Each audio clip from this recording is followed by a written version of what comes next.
formación en literatura y escritura especializada de la Secretaría de Cultura del Estado de Hidalgo, el Instituto Nacional de Bellas Artes y Literatura y la Universidad Veracruzana.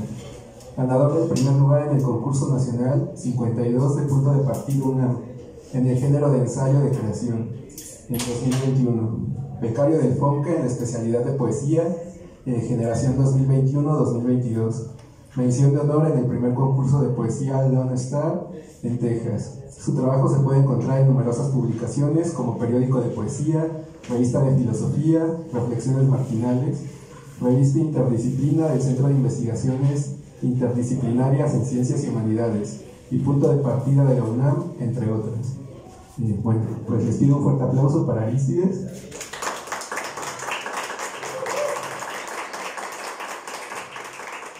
Y lo dejo con su ponencia. Gracias, pues me da mucho gusto que algunas de las pláticas, o al menos las que pude escuchar, de algún modo, o de un modo u otro, coinciden en lo que voy a exponer. Me gustaría justamente nada más pues insistir en pensar justamente en la pregunta de filosofía, ¿para qué? En la pregunta por la vida, justamente, en esto de postrarnos frente a la catástrofe, ¿no? El error y la catástrofe no son accidentes, no es un desvío de la marcha triunfal. Eso también de algún modo resonará en lo que estoy a punto de decir, ¿no? Sospechar de las hegemonías, el propio mundo es negativo, el pensamiento debe pensar contra sí mismo, ¿no?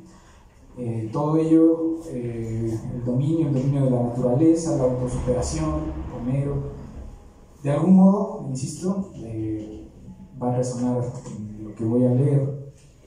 Estoy haciendo un resumen justamente para el destinatario de esta exposición, que les pido un aplauso, es Cristian Negrete, aquí, mira. Justamente esta exposición se llama Saturno contra sí mismo, ¿no? En una de las diapositivas justo de Roberto Longoni mostraba una pintura de Goya que es justamente esta representación de la tradición saturnina de Saturno Cronos devorando a su hijo, ¿no? Mi propuesta justamente acá tendrá que ver justo con una ruptura hacia el devorarse a sí mismo, ¿no? Y lleva por subtítulo una carta a Cristian Negrete. Tengo un ejercicio introductorio, les pido que tengan paciencia, está inspirado en lo que se llama una charla breve o una short talk de Ann Carson, y es un ejercicio corto de algunos segundos que se trata de dividir a la audiencia. Creo que aquí será un poco difícil porque estamos como hacia allá, pero quisiera que nos dividiéramos en dos coros. Entonces, quizás del maestro Marcial Guerrero, a quien además le agradezco que esté aquí porque su presencia siempre es bienvenida. Del maestro Marcial Guerrero para acá son el coro A, ¿va? Y el coro A dice: es una ganga, cómpralo. Es una ganga, cómpralo. A ver, pero como un coro. Una, dos. Es una ganga, cómpralo. Bien. El coro B va de Cristian para atrás y dice: lo necesito. Lo necesito. Bien.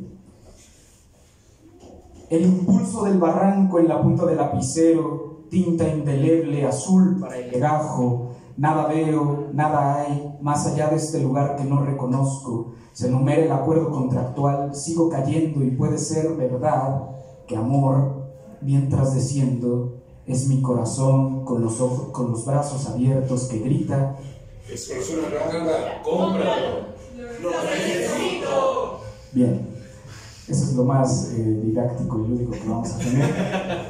Después de esto, empiezo ya con la exposición. Saturno se llama Saturno contra sí mismo. Empieza con una cita de Walter Benjamin que dice: es propio de la escritura filosófica enfrentarse de nuevo en cada viraje con la cuestión de la exposición.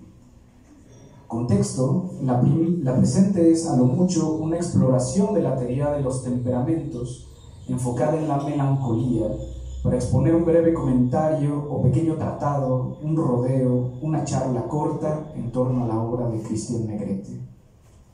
Cito a Agustín Lewitt: la forma del rodeo alude al movimiento por el cual el pensamiento se detiene y comienza siempre de nuevo, en un alejamiento y un retorno constante al asunto. En este ritmo, que necesariamente es fragmentario, la filosofía busca las diferencias de grado en un mismo objeto. El tratado filosófico escapa al curso ininterrumpido y lineal de la intención típica en el texto científico. Por lo tanto, esta no es de ningún modo una reseña ni tampoco un ejercicio de crítica literaria. Cuarta de foros: de la oscilación de la memoria, vericuetos judiciales, minúsculas distopías, franqueza, la dosis precisa de humor macerado en melancolía. Solapa, acostumbrado al cálculo legal, los efectos de su trabajo, el desafío es tajante: leer o vivir. En el retrato encima de su semblanza, Negrete no usa sombrero. Tampoco se pueden ver sus tenis tipo Vans con máscaras de lucha libre. No sé de qué color es la corbata que trae puesta. Probablemente, por aquel tiempo, habría dejado su bicicleta portátil plegada y estacionada fuera de cuadro. La posición de sus manos es, en efecto, un vericueto judicial, un gesto de juris pasado que quizá le ayude a imaginar aquel lugar barrado al que parece estar contemplando a través de esos lentes de grosso armazón negro y varilla de bambú, extenuado por la inexistencia misma de ese sitio al que pretende mirar para no salir demasiado perdido en la fotografía. Un libro hay que leerlo entero. Semblanza. Nació en Pachuca 10 años antes que yo. El primer párrafo se enfoca en su trayectoria como abogado, derecho penal, procuración de la justicia electoral, justicia federal, justicia, derecho civil y mercantil, por otra parte.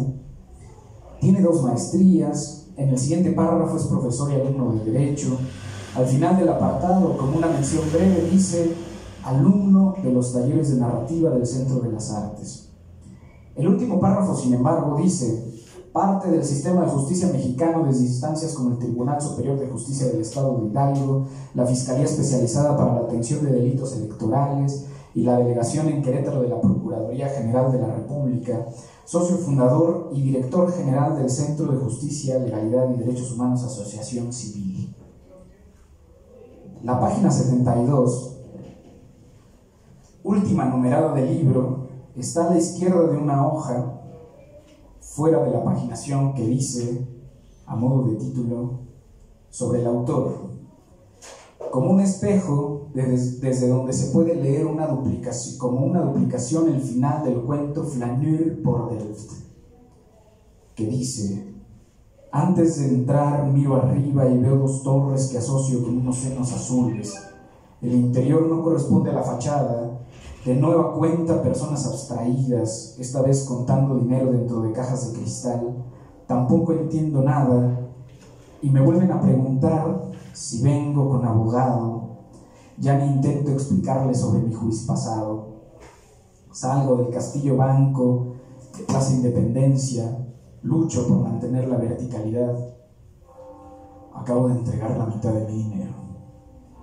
Un autor hay que intentar leerlo entero, aunque se despedace una vez abierto el libro, aunque a lo largo del texto su vida se disocie en múltiples formas y fragmentos. La oscilación sigue la forma clásica del drama trágico, pero esta relación llega a romperse a raíz de ciertos elementos. Uno de ellos es la propia vida del autor, expuesta en los relatos, y otra es el tono de humor o de ridículo que añade en sus resoluciones. También adquiere una peculiar relación de manera más precisa con la tragedia del drama alemán barroco o Trauerspiel, al modo en que lo expone Walter Benjamin en el texto El origen del Trauerspiel alemán, que, como dice en la dedicatoria, fue proyectado en 1916 y redactado en 1925, dedicado a su esposa, de quien se divorciaría en 1930. Los elementos que busca Benjamin en Trauerspiel tienen que ver con su idea de estilo y sensibilidad. En ese sentido se conecta con los intereses de Susan Sontag en torno a la filosofía del arte, específicamente a la escritura. En el fondo, el concepto que liga esta doble problematización se refiere al lenguaje y se resume en la idea, que no en el concepto, diría Benjamin, de interpretación, tema que dejaré para después. Otro aspecto que interesa a Benjamin y a partir del cual se puede comprender también la oscilación es lo que llama la actitud saturnina, que reconstruye a partir de algunas caracterizaciones observables en el teatro alemán barroco, pero también en otras escrituras de su interés como las de Baudelaire o Kafka. Los aspectos de la actitud saturnina son, a grandes rasgos, primeramente la soledad, que no es lo mismo que el aislamiento, sino algo más bien explicable por la apertura hacia el mundo. La soledad del paseante, que se extravía en la ciudad igual que en un bosque, sin direcciones ni sitios ubicables. Bajo el signo de Saturno significa entonces bajo la soledad, no de la habitación, a menudo Benjamin estuvo enfermo cuando era niño, sino la soledad en la gran metrópoli, ocupación del paseante ocioso, libre de soñar, observar, meditar, vagar.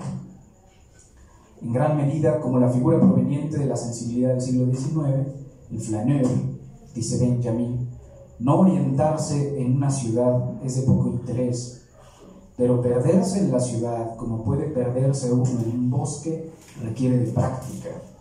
Aprendí este arte y avanzaba mi vida, realicé los sueños cuyas primeras huellas fueron los laberintos en las tapas de mis libros de ejercicios.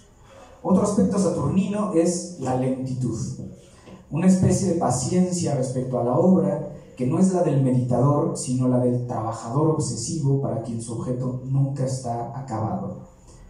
Ambas se ligan por un sentimiento doble de extravío, tanto en el paseo como en uno mismo. Esta incompletud de sí, propia de la desorientación, la mira Benjamin como el trasfondo de otro aspecto que no es del todo otro, sino quizá el espejo de los anteriores, la terquedad y el desatino.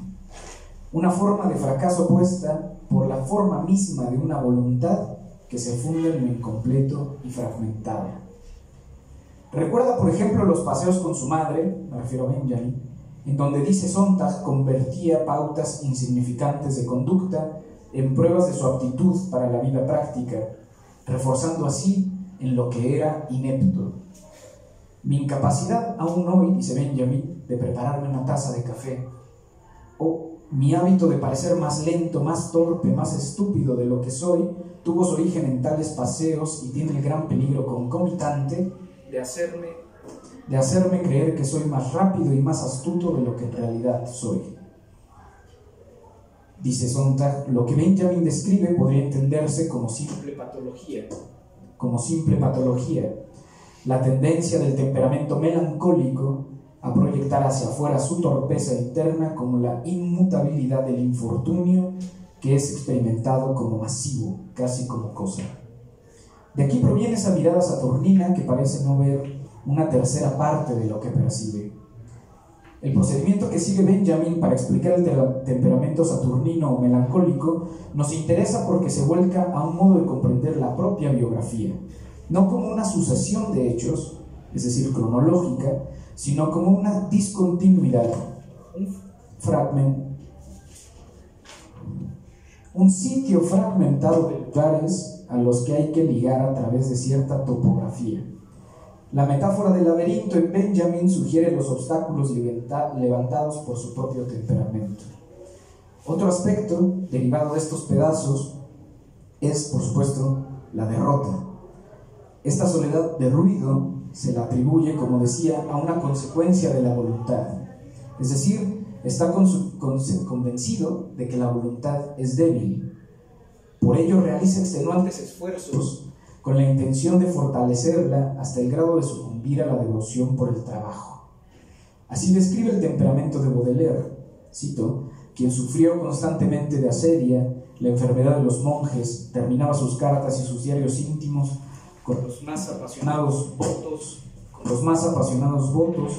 de trabajar más, de trabajar ininterrumpidamente, de no hacer otra cosa que trabajar. La derrota de la voluntad, que es una frase de Baudelaire, es una queja propia de los intelectuales modernos, particularmente de los que son al mismo tiempo artistas. Cito a Sontag: estamos condenados al trabajo, y esa es justo la clave en donde Benjamin aborda el temperamento o la existencia cotidiana del escritor. Sin embargo, siguiendo el propio procedimiento de Benjamin, lo que hay en Negrete toma distancia de estas vivencias saturninas. En su relación con la escritura, Negrete no busca el triunfo heroico frente a la tragedia melancólica. Trabaja, en efecto. Se nota en su semblanza, al igual que en sus personajes, como el abogado que intenta suicidarse en un avión, lo cual tenía por última salida, pero fracasa, pierde la única posibilidad de huir y, por tanto, esto lo añado yo, deberá volver al trabajo. La necesidad de estar solo no ha convertido a Negrete en un héroe de la voluntad. La fatalidad de la compañía no se contempla en un tono de queja o de protesta, sino en un hecho, solo eso. Tampoco Benjamin supo qué hacer con sus relaciones, ni con la naturaleza, ni con la ciudad y sus seres. Pero lo que llamó ritmo saturnino en una carta de 1935, a partir del cual explicaba la velocidad de sus proyectos y la obsesión con la cual los trabajaba, no explica la relación de Negrete con los suyos. Para Benjamin, esta velocidad proviene de la necesidad de terminar precisamente a tiempo antes de que se autodestruyan. Los de Negrete no parecen considerar esta forma de la fatalidad. La autodestrucción no tiene sentido porque nadie está salvado. El Saturno de la oscilación, por tanto, no se rebela, no puede rebelarse contra su destino, es decir, no fracasa simplemente como Edipo ante sus convicciones. Más bien, se devora a sí mismo. La propia idea de voluntad produce ese engaño original. La melancolía en escritos como el de Negrete es la de un mundo que no identifica un solo asidero, no necesita significado, tampoco requiere una aclaración sobre la función del arte o que su obra produzca algún placer. Es un mundo que sucede fuera del tiempo, un momento más separado en tanto que pedazo del mundo, un momento más separado en tanto que pedazo del mundo, es decir, una discontinuidad. En ese sentido, el Saturno de la oscilación es un ser que es porque está destruido, no porque se destruye. Para Benjamin, el desafío que ve el melancólico es el de la libertad de concentrarse en el trabajo. Esto no tiene sentido en una mirada melancólica espacializada hasta sus últimas consecuencias. La meticulosidad de la escritura es una coincidencia, como la muerte o incluso el suicidio, aspectos últimos derivados del temperamento melancólico. El saturnino mira la vida desde un devenir inexistente, se posa, se suicida, se sitúa. El tiempo no importa, no es relevante. La autobiografía tiene que ver con el tiempo. Estoy citando a Benjamin, con la secuencia y con la forma, el flujo continuo, con lo que forma el flujo continuo de la vida, escribe Benjamin en Crónica de Berlín. Aquí estoy hablando de espacio, de momentos, de discontinuidades. Un tema en Benjamin que proviene del espíritu saturnino del teatro barroco es la manera de espacializar el mundo. El movimiento cronológico es captado y analizado en una imagen espacial, es decir, la condensación de los hechos en el recuerdo, en el cuerpo. Los sentimientos más que las direcciones. No recobrar el pasado, sino comprenderlo. Ahora bien, comprender algo es comprender su topografía. Es como trazar su mapa y saber cómo perderse además en todo ello, dice Sontag. Esta reunión de pedazos unitarios cada uno, o fragmentos, aparece en su noción de las ideas y las experiencias que Benjamin entiende como ruinas. Precisamente porque está obsesionado con la muerte, la escritura melancólica es la que mejor sabe cómo leer el mundo. Cuanto más inertes son las cosas, más potente e ingenioso puede ser su contemplación. Cito: un mundo cuyo pasado se ha vuelto caduco por definición y cuyo presente produce antigüedades instantáneas. Invita justamente a los custodios, a los descifradores, a los coleccionistas. Y sigo la cita: una capacidad de ver los tesoros del significado en lo efímero, lo desacreditado y lo olvidado, que trabaja con la lealtad al canon tradicional del gusto cultivado, dice Sontag, precisamente sobre la colección de la biblioteca de Benjamin. Le gustaba encontrar cosas donde nadie estaba buscando. La infidelidad a la que alude Benjamin con respecto al temperamento saturnino quiere decir infidelidad a sus congéneres, o dicho de otra forma, la fe más profunda, más contemplativa que mantiene hacia los emblemas materiales. Dice Sontag: la tarea ética del escritor no es crear, sino destruir. Ser destructor de la introspección superficial, de la idea consoladora de lo universalmente humano, de la creatividad del aficionado y de las frases vacías. En el Saturno contra sí mismo no existe un solo escritor posible, ya decía. La escritura no tiene ninguna obligación moral respecto de sí ni con el autor. Simplemente es como cualquier otro cuerpo. Y aquí me refiero justamente a lo que llama T.S. Eliot sensibilidad dislocada, que quiere decir, se ha roto el mecanismo de la sensibilidad que era capaz de devorar cualquier tipo de experiencia, de transformar el pensamiento en sentimiento. Se ha olvidado el cuerpo, dice Eliot, con el que se percibe el mundo. Ni el rechazo a la racionalidad en la actitud romántica ha logrado abandonar a la emoción como idea.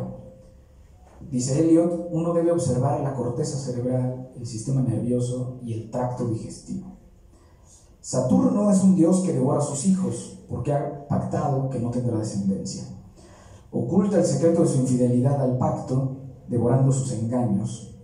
Dice Benjamin, cito: yo vine al mundo bajo el signo de Saturno, estrella de revolución más lenta, el planeta de las desviaciones y demoras. Un poco de esto, de lo que hay en el Travers, un poco de esto de lo que hay en el Travers, el teatro de lamento, justo, hay también en la sensibilidad trágica de la oscilación. La tragedia alemana se enfoca en la mortificación de la carne. Una mala lectura, hay que decirlo, del cristianismo tradicional, devoto al héroe.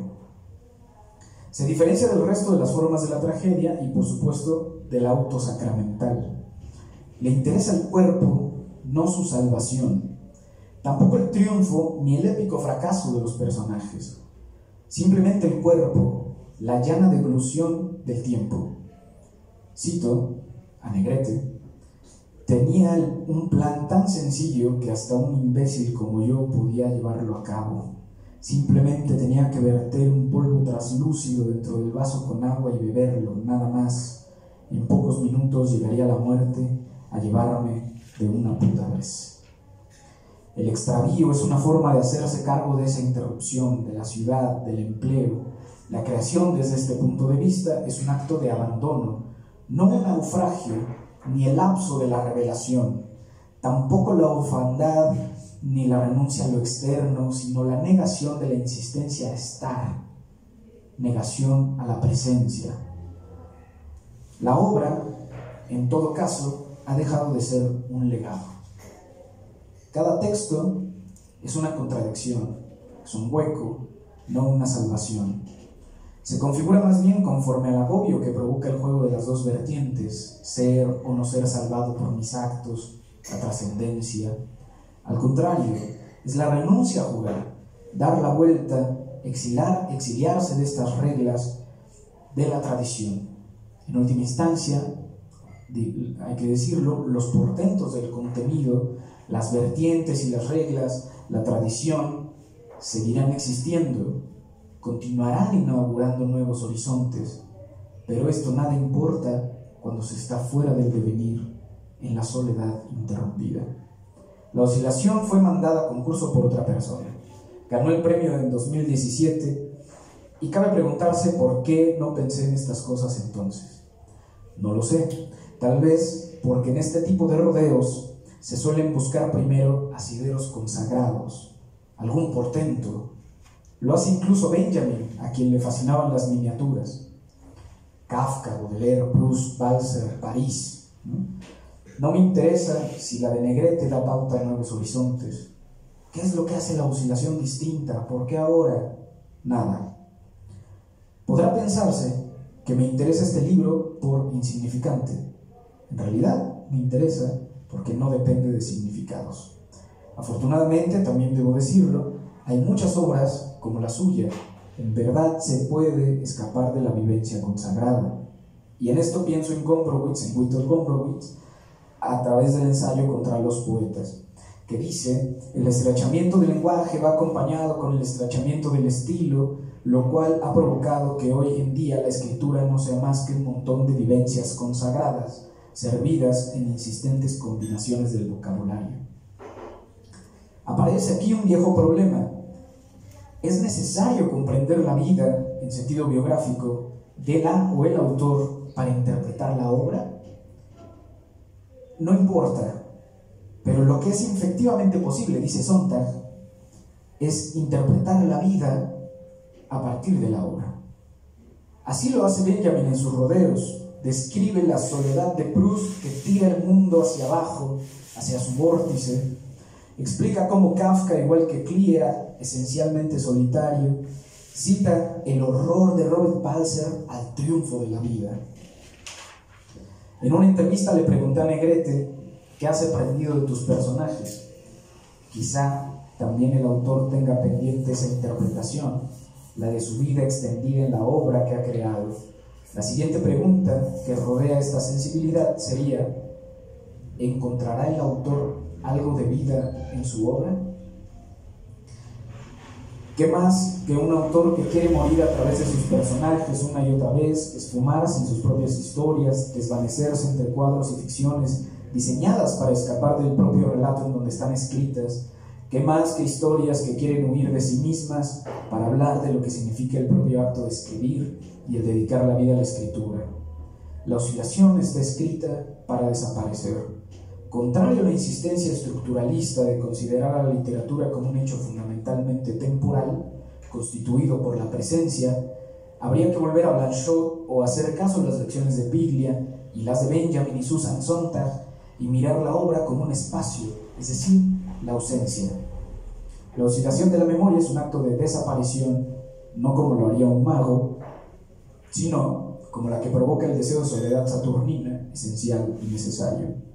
La muerte del autor no es un hecho derivado solamente de las reglas de la lingüística.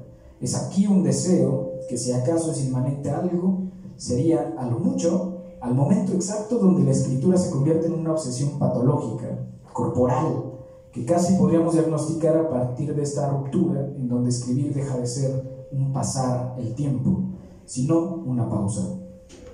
Escribir en silencio en todas partes, sin redactar necesariamente, incluso en la sola fascinación, donde se deja de ver la realidad como se supone que es y se convierte en posibles relatos, la conversación se vuelca sobre uno mismo y se revisita la experiencia en sus distintas formas, dolores y traumas, reiterados una y otra vez, para mirarse así a través de la llaga del estar, el existir, y convertir este deseo en objeto legible, coleccionable, en ruina, espacio, cosa, en nada.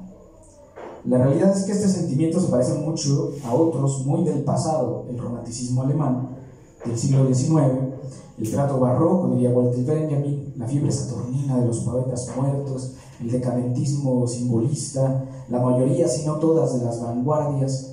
En su trasfondo, como lo han hecho notar Kiblansky, Panofsky y Sachs en el libro de Saturno y la melancolía, el drama de la melancolía recorre como el espíritu las eras, desde la antigüedad, en un sentido incluso fisiológico, hasta estos ejemplos del estructuralismo, la filosofía del lenguaje o del deseo y la existencia más contemporáneos. Cierto carácter épico, y ya con esto comienzo a concluir, hay cierto carácter épico que prevalece en el teatro de la tragedia, en la melancolía. Este sujeto casi héroe debe cumplir siempre una jornada, tomar camino, actuar, decidir. No puede escapar de cumplir el ciclo de su propio teatro. Todavía incluso el Sísifo de Camus considera las salidas, adquiere cierto temperamento épico en el suicidio. El giro en el que redunda sobre el mito para desarrollarlo tampoco escapa a esta ficción heroica. Hay que imaginar a Sísifo feliz. El ridículo comienza con la imposibilidad de afirmar la dirección de estos caminos. Ni la victoria ni el fracaso son certidumbres, ni son perfectamente diferenciables, tampoco simientes que dependan de la interpretación para brotar. Las elecciones heroicas conllevan una derrota que no contiene nada, más que una realidad superior a toda explicación o significado, no en un sentido de superioridad moral, sino porque trasciende la lectura, tanto del propio lector como la del escritor, es decir, se impone tanto al desencanto como a la esperanza. El retorno o la compensación no es una consecuencia clara en escrituras como la de Negrete. No el absurdo, no el desvanecimiento del sentido, sino la disolución de la primera pregunta, el motor inmóvil camusiano, que es: ¿la vida vale la pena ser vivida? En Negrete, al menos, ni el sentimiento puede resolver esa duda. La respuesta, si lo hubiese, sería una risilla al final de la conversación. Las preguntas de la filosofía carecen aquí de un núcleo original, de su núcleo original. Solo la consternación adquiere esa aura de puntos de partida y esencialidades. Fuera de ella, en la soledad melancólica no heroica, la filosofía se convierte más bien en una sobremesa necesaria para el extraño sentimiento que provoca el tener que estar aquí. Una mesa, además, en donde simplemente pasa el tiempo, es decir, un pasatiempo riguroso en medio de las ruinas. Mientras los personajes de la tragedia vuelven después del ocaso a sus portadas, los personajes de la oscilación volverán a sus empleos, al terminar su proceso de divorcio y probablemente a experimentar el ridículo de su no suicidio en alguna otra dislocación. En esta carta no me hago preguntas como ¿qué hace distinto entonces a la oscilación o a Negrete como autor? No, en realidad no sé si me hago alguna pregunta. Pienso más bien que detesto cada vez más esa insistencia en persistir, en estar presente. Quizá esta lectura sea reflejo de un deseo compartido por desaparecer, un deseo que confluye en la misma habitación, erótico, diría Claudia burlándose. A fin de cuentas, la filosofía necesita forzosamente de preguntas. ¿No le bastan los abismos? No lo sé. De todos modos, es probable que la obra de Negrete sea una arcada, como dirían, anacrónica, desde el intestino de alguna sensibilidad antigua. Pero es irrelevante para esta conversación porque aquí hablamos de espacio y no de hilos temporales. Esa es la importancia, con esto termino, del espacio literario que planteó Blanchot en el espacio poético de Norma Angélica Cuevas, es decir, ser solamente escritura que reflexiona sobre sí misma. Y dice la doctora Cuevas, una tendencia que se interesa, y con esta cita termino para evocar justamente una posición ante la filosofía y la escritura, en el marco del Día de la Filosofía, dice, una tendencia que se interesa en lo que la escritura es. No se trata de modelos o sistemas conceptuales acabados como tales, más bien se trata de elucubraciones, formulaciones o reflexiones críticas ladeadas hacia la filosofía sin ser, porque no lo buscan, sistemas filosóficos. Gracias.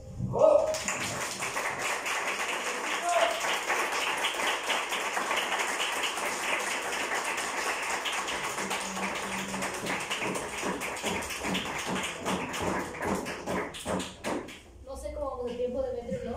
Híjole. Creo que al parecer nos están diciendo aquí que No admito ninguna pregunta. que ya no nos da tiempo de hacer comentarios, pero pues, o sea, supongo que no estaría de más. Ahorita lo destrozamos acá atrás. ¿La filosofía es sobre lo universal o sobre lo singular? Esa es una pregunta. Y la otra pregunta es ¿cómo se relaciona este tema, por ejemplo, con el escrito de Benjamin, la crítica de la obra de arte del romanticismo alemán? O sea, la primera. La primera es, ¿la filosofía es sobre lo universal o sobre lo particular? Segunda, ¿cómo se relaciona la crítica de arte en el romanticismo alemán de Benjamin con todo esto? La primera, pues bueno, Lo universal y lo singular existen, por lo tanto pueden ser reflexionados. Okay. Atañen a la filosofía de un modo u otro, ¿no? Lo segundo, pues justamente el procedimiento de Benjamin va de su vida al análisis de lo demás, ¿no? Al menos así lo hace en Crónica de Berlín, así lo hace en Calle de Dirección Única, así lo hace en pasajes. El libro de los el pasajes. libro de los pasajes. Yo diría que hay que checar sobre el concepto en esa obra de la crítica de arte en el romanticismo alemán, hay que checar. Es la crítica de arte en la época de su reproductibilidad técnica. No, también. ¿La crítica? Es otra. Sobre el romanticismo alemán. Esa, sí, chécatela, claro. chécatela y vamos a ver ahí el concepto de lo universal y lo particular. Ok, Para la filosofía, bueno, pero eso es como de tarea. ok, me dejaron tarea. Bueno, creo que ahora sí tenemos que cortarle aquí, pero pues muchas gracias. Y obviamente esta discusión va a continuar, ¿no? Hay un epílogo después de todas las presentaciones.